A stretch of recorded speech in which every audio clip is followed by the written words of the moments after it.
Hi everyone, welcome back to the channel. It's Friday and we thought we'd put a bit of effort in and come here to Celtic Park to bask in the glory of Celtic beating Rangers the other night. Yeah, the game may be about 48 hours ago, but we can still, talk about it. We've not had Stevie on the channel since then. Before that, you probably are noticing we've got our hands, Stevie, no mics. It's been a bit of an ordeal. We had basically the whole video recorded, and then my wee mic, what do you call that? I don't know, you're the expert here. my whatever, something broke. The show goes on here. So we're doing it without mics, so hopefully you can take it seriously with these hands and all that kind of thing, and hopefully you can hear us loud and clear. Stevie, it's great to have you on. Thanks. For the first time since well, not had you on since the game actually. How was Wednesday night for you? Special, Hamish, really special. The entire day, the build up to it, the game itself, after the game, the company I was in, just... Because I wasn't there. Correct, but it was a fantastic day, and I'm sure that everyone who watched the game on TV, who was at the game, will agree that it was just one of the all-time great nights associated with this club, and it was why, Hamish, we can't stress enough, this is why we were pushing for the crowds to be there. There was all that uncertainty in the winter. Now with the crowds back, you saw what that added to the atmosphere. I mean, can you imagine how limp and how pointless would that have been with no fans? It was an incredible night, one of the top 10 ever following Celtic. Top 10 of top... My standards, I'm older, okay? We have to make this gag. Yeah.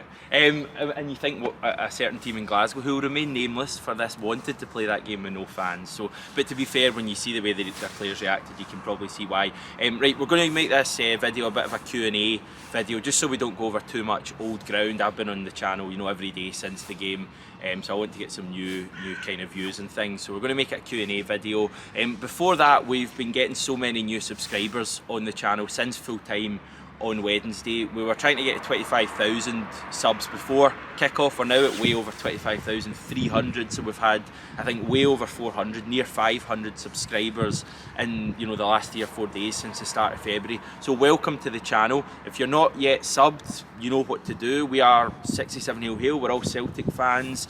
We have Jackie McNamara, Scott McDonald on the channel regularly. We do match reactions to every Celtic game, we do exclusive interviews, and we do content like this, usually with mics in our hand. But first question, I think, coming in from both Liam and the legends at Romania CSC, was to do with the best kind of memory from the game on Wednesday. And this is the 4th time you've answered this question, by the way. Okay, I'll just go with my favourite memory was the transformation of Callum McGregor in games against them. His first win as captain as well, and after you saw the performances he put in against them last season, a lot of fans were thinking, is Callum McGregor away now? I mean, is his best days behind him? And then, he put himself through the pain barrier, he had to don the mask and everything, and that's a hard game for him to come into, Hamish. And honestly, it was a real captain's performance. He was a real leader, and the snarling, he was motivating the team all game, but it was just a brilliant performance. He was right in their faces, he was snarling at Borna Barisic, what I'll come on to soon, and just in general, even after the game, he was over at the wonderful Block 102 where legends are made, giving it loudy, enjoying the celebrations. It was all about, Celtic of course are bigger than just Callum McGregor, but it was I loved seeing that. It was a throwback to an old school captain. It was like, when Scott Brown used to body him as well. I just love seeing that from him, and well and truly, he is the best midfielder in Scotland on his day. Yeah, it was a massive performance. I think it's a good comparison with Scott Brown from McGregor the other night. He really kind of rose to the occasion. Even just playing with the face mask was a big thing when you look across the city at a certain signing they made who didn't want to play, and I think he was probably fitter than Callum McGregor as well. For me, it's roll with it after the game. I thought, it's a great tune at the best of times, but it was just sensational the other night when, everyone after the game was in a great mood and everyone's belting out that tune. We know the throwback to the 97-98 season, Wim Jansen and all that great stuff. I noticed Callum McGregor telling the Celtic players to keep their celebrations relatively calm at that stage as well, which again goes back to what you say. That's something I can imagine Scott Brown doing. We've seen here in the past in derby games when, let's just say, some figures have got a wee bit overexcited and things haven't panned out that way. So I thought that was really good. You have to enjoy the moment, but also just remember nothing was won on Wednesday night. Great. But I think Celtic get that message. Ange gets that message, definitely. His celebrations weren't massively over. exuberant. McGregor certainly got it, and it's good to know we've got those guys leading the club. James Tavernier rushing down the tunnel. It kind of summed up the whole Rangers performance. They couldn't wait to get off that pitch. He didn't shake anyone's hand. He walked right down the tunnel. That's their captain. Right, and that was what you wanted to see. You were saying in the preview shows leading up to that game that you wanted them running off the park, just dying to get on the team bus. And that was the Tavernier, wasn't it? That was more in line with the Tavernier that was writing in the match programme, saying against Hamilton. He's back. Truly, back with a bang, some would say. Great to have him back. Chris, wondering, was Wednesday night the greatest night ever? Now, I sense there's maybe a little bit of humour in that, but genuinely, in all honesty, possibly. I certainly wish I could relive that night again and just go through all the way from walking into the ground at 7:15, just sampling that whole atmosphere before the game, enjoying the game itself, and as I say, those celebrations afterwards. I just wish I could go back so much and enjoy it. Yeah, it's definitely up there. As I say, it's a top 10 for me. I mean, the Barcelona one is obviously because after that, and it was the 125th anniversary, it meant a lot more. I mean, this will be huge if we can look back as a montage at the end of the season and we've won the league. But it was really special. The first game against them in 2 years. No more of this COVID ball. Real football's back, and what happens? It was a real football team. There's only one real football team in it, wasn't there? Yeah. And that's all down to, I mean, the way that manager, who I don't want to just want about Ange for 20 minutes here, Hamish, and I actually could. But he has unified everybody. You saw at the end of the game, you made a great point. Nobody wanted to leave. People would have stayed for half an hour or an hour, belting out tunes after it. And it's all down to that manager we've got. Came in the summer and he has just unified everybody so quickly. You saw the unity between the players themselves, but the fans. It was just evident for everyone to see. And coming into the game after it and all that, thinking about all these scenes, it's all down to the manager, and we're just really lucky to have him. There's just such a good feeling, isn't there? Mm-hmm. I mean, I can't remember a feeling as good as this in a while. The Invincible season, I'm not going to rewrite history. The Invincible season was amazing. Everyone was like really behind the team and felt part of something massive. But certainly Rodgers' second, third season, even under Lennon, I've not felt a unity like we have at the moment. Maybe since Lennon's first season when everyone was fighting together. I think that's where we're back at, and it's going to be amazing going forward. Ryan McGinley, with regards to Abada, is it too early to start drawing comparisons to Scott Sinclair with regards to his goals and assists so far this season? At 20 years old, he's one hell of a talent and only going to get better. And also, Stevie, he's wanting to hear your thoughts, and he wants to hear you wax lyrical about Josip Juranovic. Josip. Pitbull legend, what a guy. Now, I could talk about JJ now, Hamish, again, as I've done on this channel countless times, and I'm aware as well that you want to get this all done as quick as possible. But my God, what an elite performance. Yeah. I can't believe we've got this guy, 2.5 million. Yeah. Yet again, the manager identified him. An unbelievable signing, and what was good about that was, Ryan Kent used to always turn up. It was against a burned out Mikael Lustig and John Joe Kenny. So Ryan Kent was tearing them apart, and they were all saying, Kent can do it against anyone. They were all looking forward. Their fans couldn't wait to see him up against Juranovic. Juranovic is just a different level of defender, and Kent sort of witnessed that in the first 5 minutes. The performance, Juranovic is defending, going forward, getting involved in the goal, and he just looked like he enjoyed the occasion as well. Never let it get to him. He was very controlled, he was aggressive, but he was very disciplined. That one he plucked out of the air was just brilliant. Honestly, the guy is a steal. I love him so much, Hamish. A fantastic footballer. What a song as well, of course. Have not stopped chanting it for the last couple of days now. But Ryan, you've got me at a very sort of weak moment here, because I could go on about JJ all day here, but I'm going to have to let Hamish continue.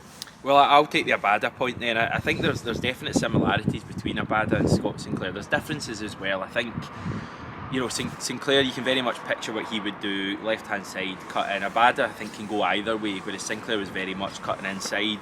But I think the 2 goals Abada scored over the last week, you can imagine Sinclair scoring both of them. I mean, that Dundee United goal, you can imagine Sinclair doing that, and even more so probably the goal at the weekend, back post. Sinclair used to love that, albeit on the other side, coming in at the back post and finishing well. I've you're tired of me saying it, but I think Abada has kicked on so much since the start of the year. I think it's actually gone under the radar how much better he has been, basically since Boxing Day at St Johnstone, to what he was like throughout kind of October, November. I thought he really struggled for confidence. He's clearly a confidence player, and I think we'll continue to see him, kicking on. He has to be one of the first names in the team sheet at the moment for the winter break's done him the world of good as well, and that's what now is that 3 in 3 games for him. So he scored against Alloa, he scored against Rangers and Dundee United. Yeah, so impressive stuff, definitely. Good getting into Sunday. Yeah, boys analytics. Of course there will be rotation, but who would you have as the attacking midfield 2 when everyone is fit? So out of obviously Rogic, Turnbull, Hatate, O'Reilly. Now I know straight away that we're going to just point out that, and to be fair, boys analytics points out that there's rotation as well, and there's no such thing as a real first choice 11 really, because you've got injuries and you've got rotation and stuff like that. But if you're asking me to pick the 2 players, for me it's probably Hatate and Rogic, probably. But David Turnbull and O'Reilly as players to come on and make an impact, bloody hell, like, that's unbelievable. It is, and I've said, Turnbull and Rogic helped us keep the pace, but O'Reilly and Hatate have now helped us go top. So would Rogic get back in the team for you on Sunday? Maybe not on Sunday. I would still injuries dependent, but I think O'Reilly and Hatate would be good to go. I agree. I would rather keep it consistent. Yeah. And I want to see it was a winning team. You can't change that. You can't change that winning team, not at all. No. We start doing that, and then all of a sudden the team gets disjointed. Just wee bits. I mean, some players their confidence might go a wee bit for it. You have to, even Gigi, who didn't score, he's got to be playing on Sunday. Do you think? I would be playing Gigi definitely through the middle. Maybe his kind of game. Indeed, so I would say like Hatate and O'Reilly now, but they can't sustain that forever, and for the next sort of 14 games, every player's going to have a part to play, Hamish, so whether that's something like 5 minutes to see the game out, so be it.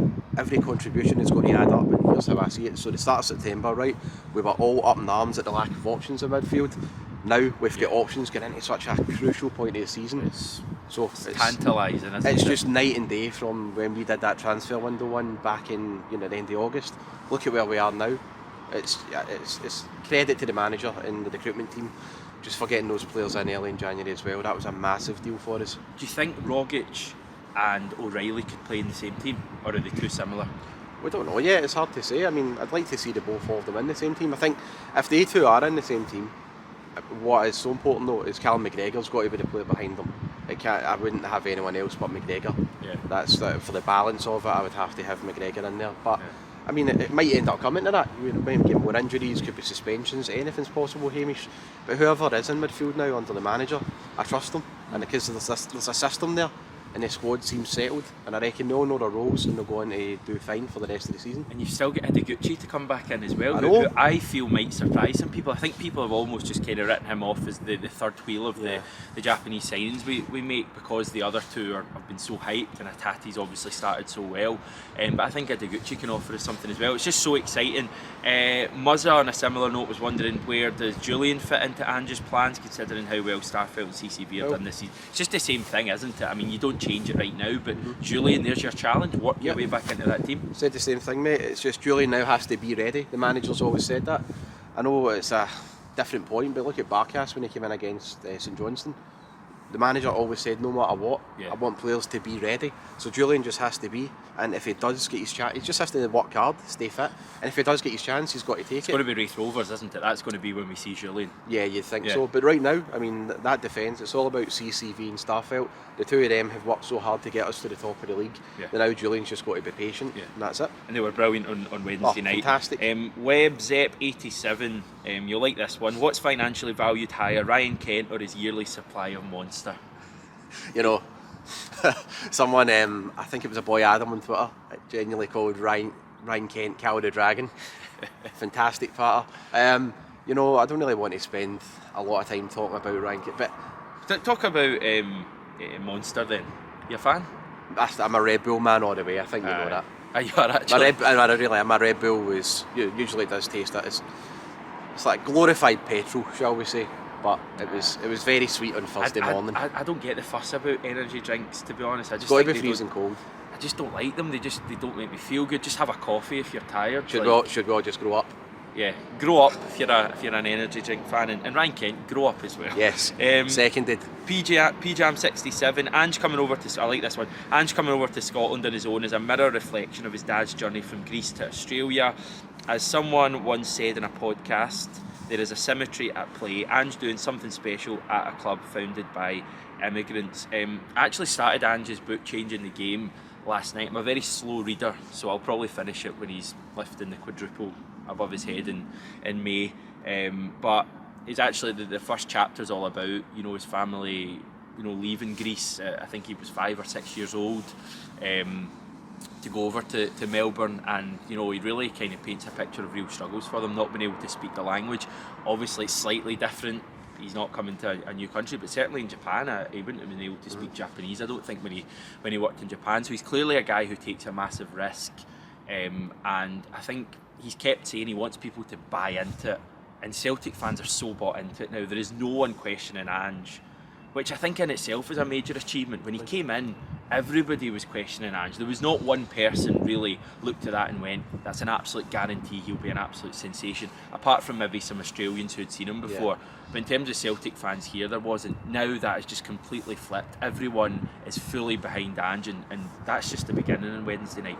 Hopefully, Hamish. I just want to also say that people won't know this, but you remember we were at the West Ham game, the 6-2 defeat here. Now we went into Glasgow after it, and we weren't raging at it, because we did say there's going to be setbacks, but right away we didn't say, you know, there's no concerns, because there was concerns after that. But we saw enough to see that when that Ange team on that day, despite getting drubbed 6-2, you know, there was players there that shouldn't have been anywhere near the first 11. Yeah. And when we were going forward, we actually looked okay. There wasn't alarm bells from us. I mean, we had a couple of drinks, and we said, you know, we do believe in the next 6 months that it will be a very different picture. We're not going to see anything like that. So, although there was small concerns and some doubts, and I think that's natural, I think a lot of Celtic fans, including us, did buy into the manager from day one, because he was so honest, he was so transparent, and he didn't kid on when we were. He said, we're going to have to really work hard to get to a level I'm going to be happy at. Yeah.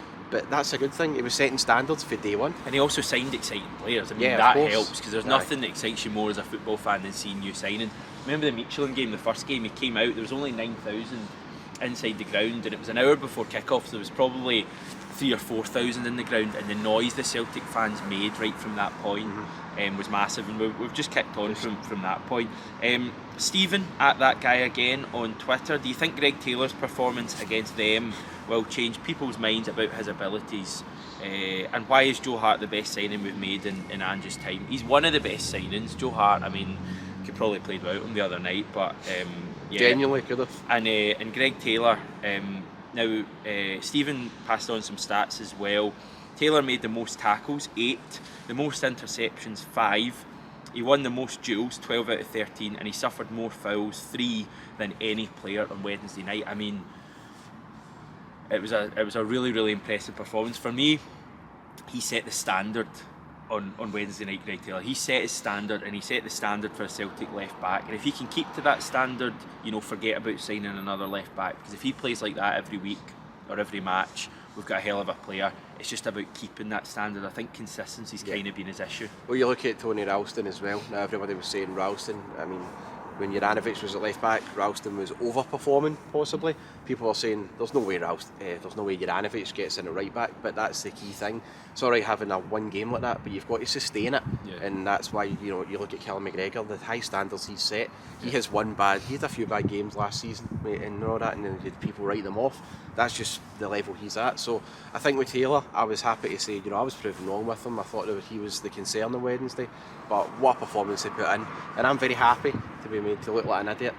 It seems to be the case every week sometimes, but thanks for that, Hamish. No, I'm Greg Taylor was excellent, and you know, if we have to continue with Greg Taylor in that position and he can sustain that to the end of the season, great. And it also gives the manager something to think about in terms of, it's always good to upgrade. I was making that point, but I mean, if Greg Taylor can sustain that type of form and put in the type of performances and we can win the league, then it'd be a great player to have around. But no, good on him. He was excellent the other night. Yeah, there's no buts there at all. He was absolutely excellent. Good on him. But continue it and kick on Sunday. There's always a but. Right, a couple of questions on the quadruple. Yes, I'm going to say it for the first time in the channel. Quadruple. At MH67, how big a party are we going to have in May after winning the quadruple? And also Kerr saying, with Jota and Turnbull to return from injuries and Rogic back from internationals, is it realistic that we now have a good enough squad depth to challenge in the Conference League and Scottish Cup along with the title charge? I'm going to say yes, because it's all about Ange mania for me now. And I think the squad depth is one thing, but I just believe in the fact that we have the right manager to probably win everything. Yeah. Now, again, I don't want to be going overboard from Wednesday. We've got a hard game again on Sunday that's coming up, but I genuinely believe that Ange will be the man. If there's going to be any manager that was in this position this season with a Celtic team, I'm glad it's him, because if Ange comes out and says we're going to challenge on all fronts, I'll buy into it and I'll believe him.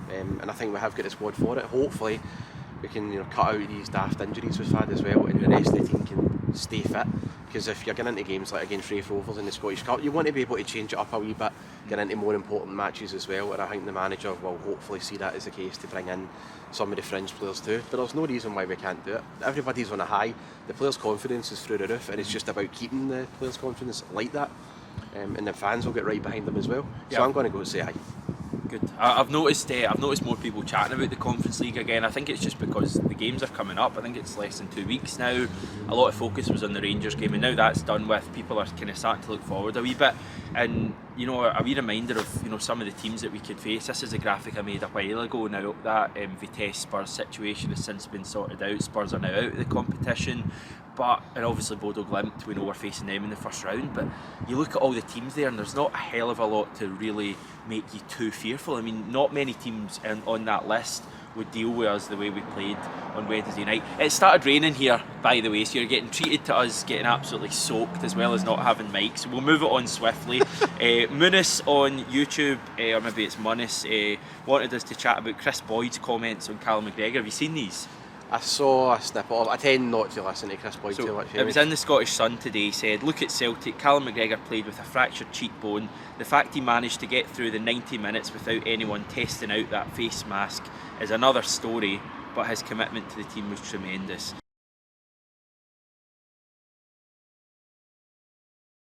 I will now deliver my thoughts on Chris Boyd. And moving on, Connor at CL Mike, if everyone in the squad was to have a big fight, who comes in first, second, third and last? There is of course only one winner, it's Cameron Carter-Vickers. Who would be second? Joe Hart. Joe Hart's what I've got written down, CCB Joe Hart. Who'd be third? I don't know, you've got to, surely you've Ralston, got the Bricky. Aye, actually, I was going to say, but at the end of the game, if the manager himself as well, you've got to find, I mean, if Ange was up against Connor, is the them, manager involved? No, it's everyone in the squad. Is it squad? Aye. I'll go with Ralston then. Yeah. Immature question from Connor, who I know very well, of course. Finally, GR on YouTube asking us what changes would make for Sunday. We've kind of touched this, nothing. You wouldn't even change Gigi? No, I'd keep the big man through the middle. He really roughed up their defence, so he didn't get a lot of the credit for it. I mean, the way that he just attacked the ball, the McGregor made a very good save, to be fair, but what I loved about it, he legitimately went to win the ball, but he also knew he had to body Bassey. I love seeing that. It was amazing, and it was about time we really roughed up their defenders, roughed up them as a team, and the big man was part of it. I'd keep him in the team for Sunday, definitely. It was the first time in a while a ball's been there to be won and a Celtic player has launched himself. It was like Sutton, wasn't it, against like Ajax, just going, move you, this is mine. Before my time. Right, that's it. Right, finally, just a wee bit of news. Ange has done his press conference today. I think you were saying Maida's fit, Beaton's obviously back, but just finally, before it was raining earlier, Ange did actually get his Manager of the Month award for January. Second time he's won it. I think he won it in October as well. Celtic won 3 games in January. We beat Hibs, we beat Dundee United, and of course we beat Hearts at Tynecastle. He was pictured with Gavin Strachan, as you can see there, which I thought was a nice touch. I think Strachan had missed the last time it was won, so it just goes to show that Ange, he hasn't in it for himself. Togetherness and the unity again, isn't it? Everybody's all behind the big man. Brilliant to see. Right, we're going to leave it there, I think, because I get the impression the heavens are about to open. I hope you're dry wherever you're watching this, maybe in Australia or just anywhere I suppose you're watching this, with a wee beer Well, we're going to be back tomorrow previewing the Motherwell game. We'll have a reaction to the Motherwell game as well. And we'll probably find a way to mention Celtic 3, Rangers 0 about 800 more times over the next fortnight. Thanks everyone for tuning in. Remember to subscribe to the channel if you've not done it yet, and we'll speak to you soon.